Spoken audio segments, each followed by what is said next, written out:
Mientras continúa la guerra en Medio Oriente, otro posible frente empieza a perfilarse, esta vez mucho más cerca de Estados Unidos, Cuba. Donald Trump ha comenzado a describir lo que podría venir para La Habana como una toma amistosa.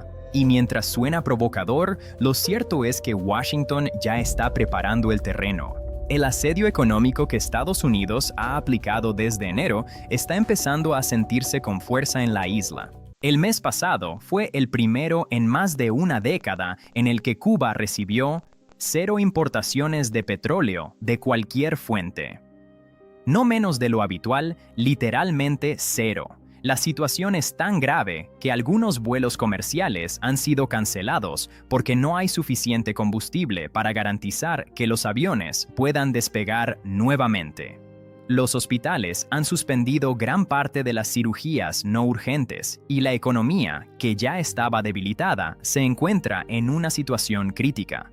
Sin embargo, el colapso del régimen cubano ha sido predicho durante más de medio siglo sin cumplirse, así que surge la pregunta, con Estados Unidos ocupado en Medio Oriente, ¿qué significa realmente esta presión para Cuba? ¿Y podría convertirse en el próximo objetivo estratégico de Washington? A comienzos de año, el contexto era diferente. En ese momento, el foco estaba puesto en Venezuela tras el arresto de Nicolás Maduro. Aún así, la isla ya atravesaba una crisis profunda. Los apagones eran parte de la vida cotidiana, la economía estaba deteriorada y el sistema eléctrico había sufrido múltiples colapsos nacionales. La diferencia es que desde entonces la presión estadounidense ha aumentado de forma considerable. El corte del petróleo venezolano fue solo el comienzo de una campaña más amplia destinada a bloquear cada fuente de ingresos o energía del régimen. Algo que pasó relativamente desapercibido fue que México se había convertido en el mayor proveedor de petróleo de Cuba el año pasado. Inicialmente, la presidenta mexicana Claudia Sheinbaum prometió cumplir los contratos existentes por razones humanitarias y de soberanía. Un petrolero llegó a La Habana en enero, pero fue apenas una fracción de lo que la isla necesita para funcionar. Todo cambió el 29 de enero, cuando la administración Trump firmó una orden ejecutiva declarando emergencia nacional y autorizando sanciones contra cualquier país que venda petróleo a Cuba. La medida no solo afectaba al sector energético, también permitía imponer aranceles sobre todas las importaciones provenientes de esos países. Para México, continuar enviando petróleo podía poner en riesgo toda su relación comercial con Estados Unidos. Poco después, Sheinbaum confirmó que los envíos estaban detenidos. México pasó a enviar únicamente ayuda humanitaria, como alimentos y medicinas. Rusia ha intentado enviar petróleo de forma ocasional, pero las amenazas estadounidenses contra navieras internacionales han disuadido la mayoría de esos esfuerzos. La situación energética se agravó aún más cuando un incendio en una refinería cubana en febrero dejó temporalmente fuera de servicio una instalación clave. Para entonces, las reservas de combustible ya estaban tan bajas que muchos vuelos comerciales fueron cancelados por falta de combustible de aviación. Pero el bloqueo energético es solo una parte de la estrategia. Paralelamente, Washington ha intensificado una campaña financiera diseñada para cortar los ingresos del régimen. La llamada Lista Restringida de Cuba, que prohíbe a ciudadanos y empresas estadounidenses hacer negocios con organizaciones vinculadas al ejército cubano, fue reinstaurada y ampliada. También se cerraron algunos de los últimos canales por los cuales llegaban remesas en dólares desde el exterior. Además, Estados Unidos ha golpeado dos fuentes clave de divisas para el gobierno cubano: el programa de brigadas médicas en el extranjero y el turismo. Nuevas restricciones de visa buscan limitar la exportación de médicos cubanos, mientras que las restricciones de viaje y la escasez de combustible han afectado gravemente al sector turístico. El resultado es una isla quedándose sin casi todo al mismo tiempo: combustible, dólares y alimentos. La pregunta entonces es evidente: ¿cuál es el objetivo de Washington?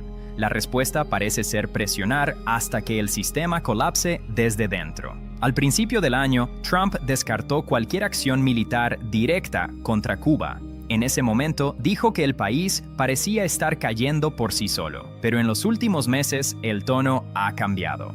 El presidente comenzó a usar la expresión "toma amistosa", sugiriendo una transición política más que una invasión. La estrategia parece inspirarse en lo que ocurrió con el Muro de Berlín, un sistema que colapsa cuando pierde legitimidad y apoyo interno. Y los números actuales parecen reforzar esa apuesta. Febrero de 2026 fue el primer mes en más de una década en el que Cuba no recibió petróleo de ningún proveedor. Como resultado, la red eléctrica funciona a menos de la mitad de su capacidad en los mejores días. La presión también es diplomática. Durante una cumbre regional reciente, el secretario de Estado Marco Rubio afirmó que muchos líderes caribeños consideran insostenible la situación actual de Cuba. Sin embargo, la verdadera incógnita es si esta presión puede realmente provocar un cambio político. Fuentes cercanas a la administración aseguran que existen negociaciones discretas para un posible acuerdo conocido informalmente como Plan Cuba Striker. Según este esquema, Estados Unidos relajaría ciertas sanciones y permitiría inversión extranjera a cambio de una salida política negociada para el presidente Miguel Díaz-Canel. Uno de los interlocutores sería un nieto de Raúl Castro, que supervisa GAESA, el conglomerado militar que domina gran parte de la economía cubana. La influencia de GAESA es enorme. Sus ingresos representan cerca del 37% del Producto Interno Bruto de Cuba y aproximadamente un tercio de sus exportaciones. Documentos filtrados sugieren que el conglomerado podría controlar hasta $18,000 millones en moneda fuerte. Sin embargo, el plan no incluye garantías claras de transición democrática. No habla de elecciones libres ni de reformas políticas, lo que ha generado críticas entre líderes opositores en el exilio. José Daniel Ferrer, uno de los opositores más conocidos, ha advertido que un acuerdo que preserve la estructura del régimen solo aplazaría la crisis. Mientras tanto, la presión económica continúa creciendo, y en ningún lugar es más visible que en el sistema eléctrico cubano. Los apagones en la isla ya no son cortes ocasionales. A principios de marzo, una planta termoeléctrica clave volvió a fallar, dejando a 2/3 del país sin electricidad. Aunque la instalación fue reparada días después, la red sigue produciendo poco más de la mitad de la energía que el país necesita. En algunos lugares, los apagones que antes duraban 12 horas ahora superan las 20. Las consecuencias son profundas. Los refrigeradores casi no sirven porque la electricidad desaparece durante gran parte del día. Los camiones de basura se han detenido por falta de combustible y la basura se acumula durante semanas. Gran parte del sistema de bombeo de agua depende de electricidad, por lo que cuando falla la energía, también desaparece el suministro de agua. Cerca de 1 millón de personas dependen de camiones cisterna para recibir agua, pero esos camiones también necesitan combustible. En el sistema de salud, la situación es igual de grave. Hospitales en todo el país han suspendido cirugías no urgentes. Miles de pacientes con cáncer no pueden recibir radioterapia o quimioterapia debido a la falta de recursos. Los analistas han empezado a hablar de una posible hora cero, el momento en que las reservas energéticas se agoten por completo. Algunos informes apuntan a mediados o finales de marzo como el punto crítico. La apuesta de Washington es que condiciones como estas obliguen al régimen a negociar o provoquen una presión popular suficiente para derribarlo.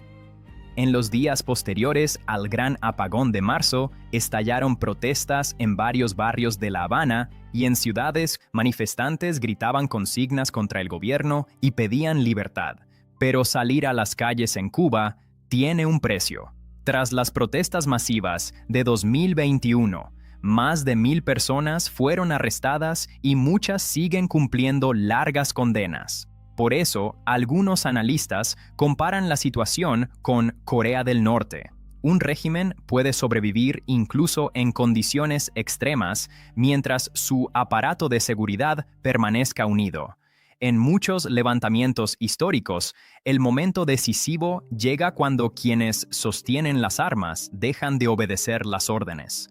Hasta ahora, el gobierno cubano ha priorizado pagar y alimentar a las fuerzas de seguridad, pero esas mismas reservas están acercándose rápidamente al punto de agotamiento. Si Cuba no logra un acuerdo con Washington antes de la llamada hora cero, esa lealtad podría ponerse a prueba.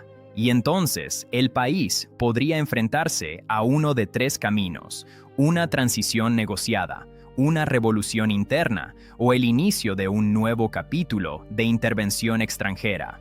Por ahora, todo sigue en juego. Bueno, dejen su opinión en los comentarios abajo y veamos qué piensan. Y muy importante, si les gusta este video, presionen el botón de me gusta y suscríbanse a Geoestrategia para no perderse ninguna noticia. Como saben, es totalmente gratis para ustedes y solo toma un segundo y un clic. De esa manera no se perderán ninguna noticia y nos estarán ayudando mucho. Como siempre, muchas gracias por estar ahí. Cuídense. Nos vemos en el próximo video.